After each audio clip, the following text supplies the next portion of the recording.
Salut YouTube, on se retrouve aujourd'hui pour mon tout premier épisode de critique de films et de séries, une série de podcasts que je suis très content de réaliser avec vous, de vous montrer. Alors aujourd'hui on s'attaque à The Last of Us que j'ai vu la semaine dernière, donc c'est encore tout frais, je vais pouvoir vous dire ce que j'en ai pensé. Alors c'est l'histoire de Joe Miller, un père de famille qui va vivre en fait dans un monde apocalyptique. Donc de la même manière que dans The Walking Dead, dans Je suis une légende, dans Le Labyrinthe 2, et même dans World War Z avec Brad Pitt. On va avoir voilà Joël qui va vivre dans ce monde terrible avec la propagation d'un virus, d'un champignon dans le cerveau qui va transformer les gens en zombies. Bon, le terme zombie n'est pas employé, mais voilà, c'est l'idée. Il va rencontrer Ellie Williams, voilà, une fille qui est en fait immunisée contre ce virus, même si elle a été infectée par morsure, hein, car la transmission se fait par morsure. Et certains personnages vont essayer de comprendre pourquoi elle est immunisée, comment est-ce qu'ils peuvent exploiter ça pour éventuellement faire un vaccin.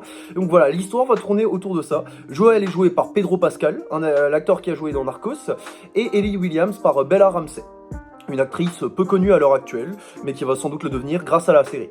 La série comporte 9 épisodes d'une cinquantaine de minutes, 50 minutes, 1 heure en principe.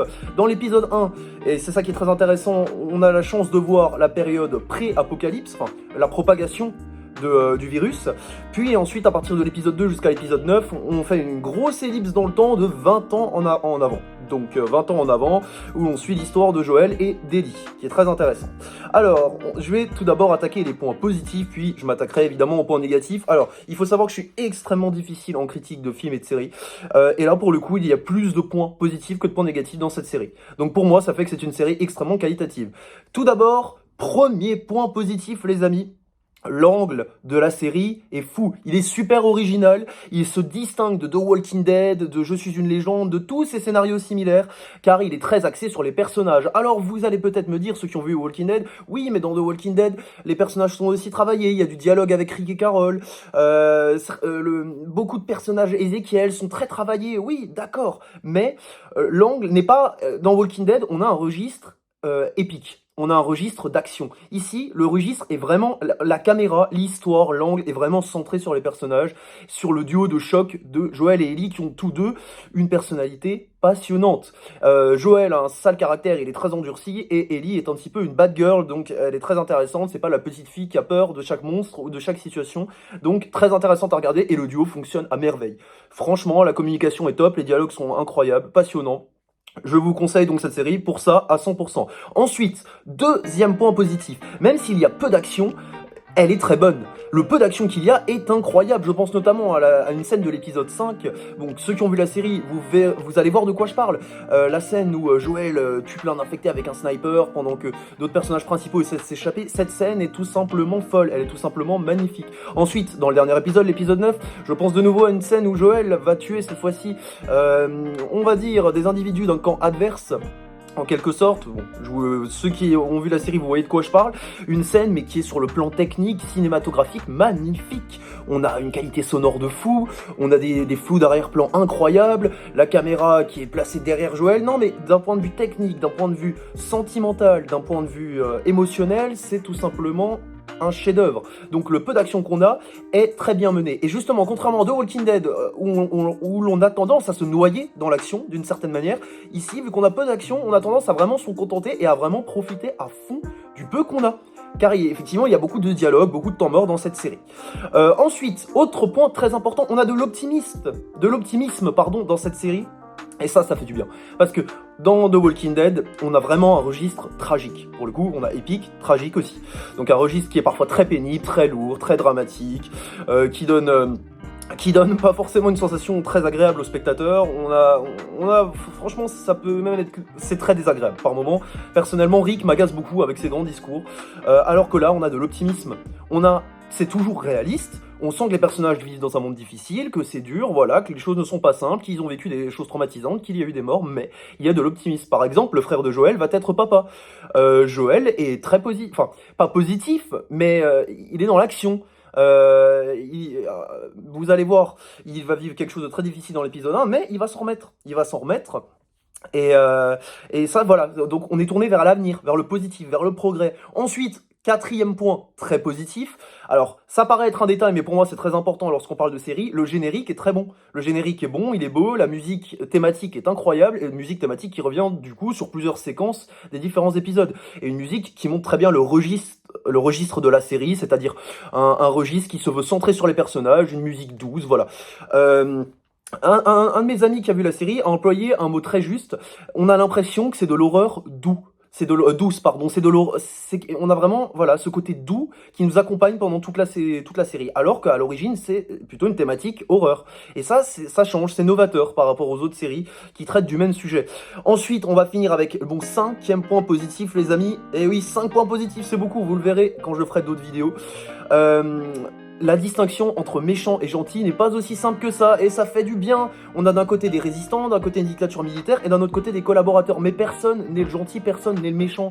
On voit que les choses sont beaucoup plus complexes que ça, exactement, comme c'est le cas dans la vraie vie. Exactement, les choses ne sont pas si simples.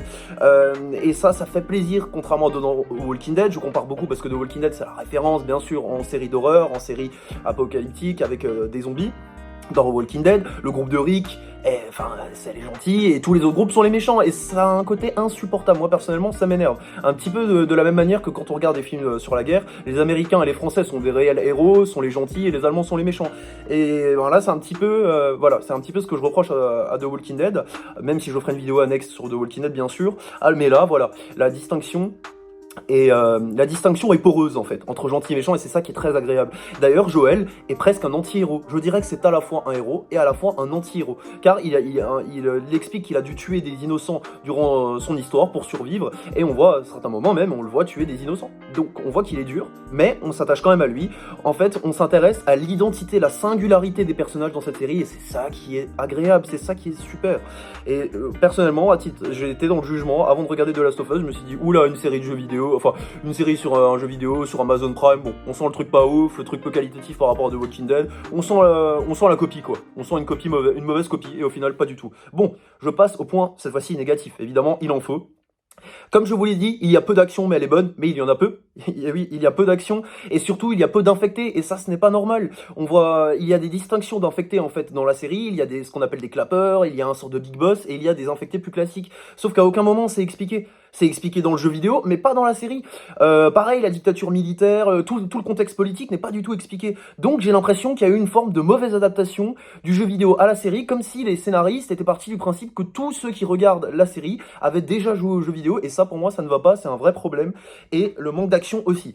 Deuxième problème, deuxième gros défaut, l'épisode 3. L'épisode 3 va présenter l'histoire d'un couple homosexuel, Bill et l'autre j'ai oublié son nom, mais voilà, qui va devenir son copain, et c'est une histoire très émouvante, mais c'est une histoire annexe qui ne concerne pas directement Joel et Ellie et qui apparaît trop tôt. On n'a même pas eu le temps de s'attacher à Joel et Ellie, qu'on a déjà cet épisode 3 qui est annexe et qui d'ailleurs peut paraître, on a l'impression de regarder une autre série dans une série. Alors c'est bien de faire des épisodes comme ça de temps en temps, je ne dis pas, même si à titre personnel je suis pas spécialement fan de ce genre de décalage d'épisodes, on va appeler ça comme ça, je trouve que ça vient trop tôt. Ça aurait été un bon épisode 6 ou 7, mais pas un épisode 3, ça vient trop tôt. Troisième gros défaut, on a des séquences qui sont prévisibles et répétitives dans cette série, notamment en termes de morts. Alors c'est pas qu'on s'attend forcément à avoir des morts, mais à chaque fois qu'on voit des personnages, des nouveaux personnages, des nouveaux héros, on sent qu'ils vont mourir. On sent par le registre, par la manière dont c'est amené, et c'est super répétitif. À chaque fois que des nouveaux personnages sont amenés, ils meurent. Donc bon, c'est pas comme dans The Walking Dead où il y a beaucoup de morts, c'est pas ça que je suis en train de vous dire, il n'y a pas tant de morts que ça, c'est pas gênant, on n'a pas tendance à s'attacher au personnage et à être écœuré, c'est pas ça que je veux dire, mais ce que je veux dire c'est qu'il y a un côté répétitif dans le scénario, et encore une fois, quand vous allez voir la série, vous verrez de quoi je parle. Ensuite, dernier point positif, négatif, excusez-moi, et malheureusement pas le moindre, il n'y a absolument zéro, je vous jure, il n'y a aucun screamer. Et ça, je trouve que c'est dommage, car ça reste de l'horreur, et surtout, ça nous fait stresser pour rien. À énormément de moments, dans beaucoup d'épisodes, on est là à stresser, à attendre des screamers, alors qu'au final, il n'y en a pas.